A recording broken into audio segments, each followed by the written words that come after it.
Many people that know me know I love The Outsiders. It's one of my favorite books of all time, especially as a teen, especially growing up in the hood, being in very close proximity to a lot of hood rat activities. Was a hood rat myself, but eventually I started staying in the house, started playing games more, and not really just getting into it. And then I had a cousin that made sure that our other cousins wouldn't jump us into our neighborhood gang. I love this story because I was like this. I was very much like Pony Boy, very smart kid, and then being in that type of environment that you become part of it. You know what I'm saying? Like, I've done plenty of kick doors. I've done plenty of dumb stuff. Been in plenty of fights. Like plenty of. I'm talking about a lot of fights, like professional numbers of fights. But I don't know, man. It got to the point where I saw like our older cousins, like our dads, like they never went anywhere with their life. So myself, my brother, and my cousin, the three, like, we were called the Miller Boys. That was us, like the three of us. And my cousin, one of our older cousins was like, y'all gonna get jumped in. Y'all always with us anyways. So y'all might as well, be in. Y'all do stuff with us all the time. We don't say nothing to our daddies or nothing. And me wanting to prove myself, that was my issue back in the day. I always wanted to like prove myself as being like this hard body guy or kid rather, somebody that would fight anybody, because I did fight any and everybody back in the day. That's what my cousin did. My cousin, that's what me and my brother, and my brother, he didn't really have to fight like that, but when he did, he wouldn't lose. You know what I'm saying? So I'm like, we already doing it anyways. You might as well get jumped in. I always wanted to be in a gang anyways. And I was a kid. I'm going to say I was like 13, 14.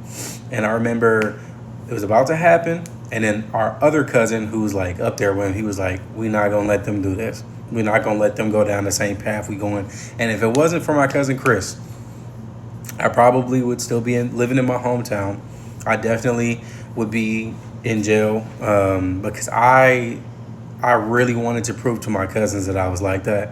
So I would fight anybody that they would point to me. Like, I wasn't losing fights either. So I was like, I was about it. I would, I ain't never robbed nobody. I felt like that was a little too low. But I would fight anybody. I would take off on anybody back then. Then I was like, man, I don't want my brother to do that. My younger brother, he's a year and 9 months younger than me. So I was like, you know what? Maybe Chris was right. So then if you look at my two cousins, the one that's still in the streets compared to my cousin that was in the streets, but he's not anymore, strictly went the motorcycle route, their lives are totally different. Like, one of them, specific story off of him, he was getting off papers. He was on a good streak. He was getting off paper, doing right, taking care of his girlfriend and his kids.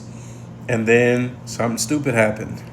He ended up in the hospital shooting somebody. Somebody shot him, and he's in there. I'm talking about literally 2 days before he gets off papers, he's in the hospital dying. The police come in there and they check on him and stuff. He's not letting go of his gun. He's not doing this, none of that. Well, he ended up being back on papers right after that. And then you got my cousin Chris. He literally got into, like, he was just a grinder. He was a hustler. He was a grinder.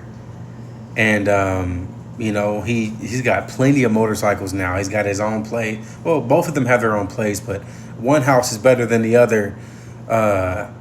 And one of them, if you look at them, like, yeah, you got one that just looked like a hood rat. Then you got my cousin Chris, long dreads, gold teeth, motorcycles, nice cars, and everything, and it's all legal. And if you look at the two, all three of us have become versions of both of them. And it's kind of weird. Then on top of that, if I'm being honest, If I didn't have the relationship with God that I have too, I wouldn't be where I'm at now either. So my cousin Chris definitely fork in the road. And then later on in life, when I hit 16, started believing in God. And then when I got saved at 19, it's been 10 years I've been saved now, and that journey has been up and down. Now, bring that back to the outsiders. We grew up in the streets, right? Not even just on just violence, but we grew up in the streets. Then we hit the fork in the road. You got that turn point in your life where something happens to you and it truly changes you. So you have to make a decision and you have to stand on it. If I didn't stand on that junk, bro, I would be a bum still. If I didn't meet my wife, I would absolutely be a bum. If I didn't pray for my wife and God never gave me my wife, man, I told that story all the time about how I prayed for my wife, and then I ended up getting her. Playing cool. Normally I don't play cool. Like if I like you, I like you. I'm in your face. But there was a lot of maturing that I had to go through because a lot of that had to stem from rejection in the past. Now look at Pony Boy.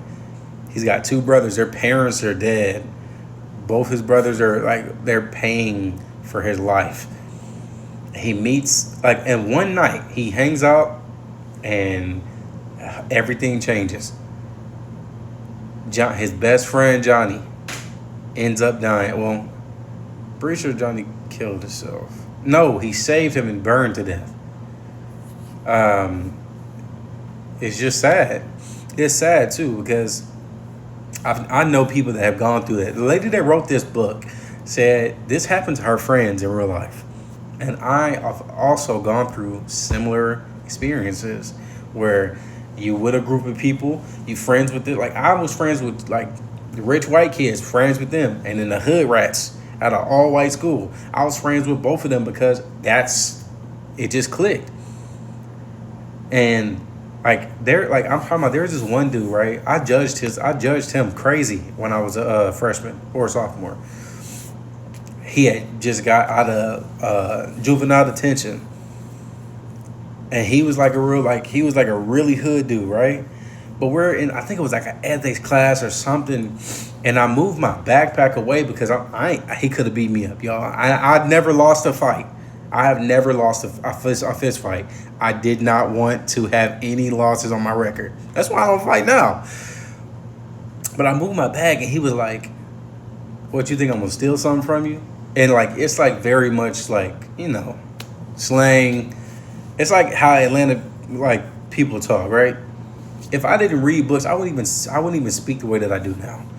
If I'm being honest, reading books and being interested in literature and the English language, if I had never gotten into that, I would be talking in slang every other second. I'll do that now, but I'm saying I wouldn't be able to articulate my words correctly. This dude said that junk to me. And I was like, no, I lied to his face. I was like, no, I didn't think he was going to, because I didn't think he was going to steal it, but it was more, I just looked at him and he just seemed like an unapproachable, hood rat dude. He was the smartest person in our freaking class. Smartest person. He was great at math, great at science. He was like, I love this stuff. And then I remember talking to him later on, and he was like, gist of it was saying, my life at home, where I grew up at, is not the best. It's we not on that. I take care of myself, blah, blah, blah. And I was just I do the same thing, but I didn't turn out like him. And he was like, I had nobody to give me any type of direction. And I'm like, dang. So that's why I don't judge people now. So when I look at movies like this where you got kids from a poor neighborhood, just some Elvis junk. You look at kids from a poor neighborhood, put them in, they will flourish anywhere. They will flourish anywhere, bro. But this movie is so sad because it's they didn't. None of them did. It was a tragedy the whole movie. And it all happened after one night. Junk is crucial.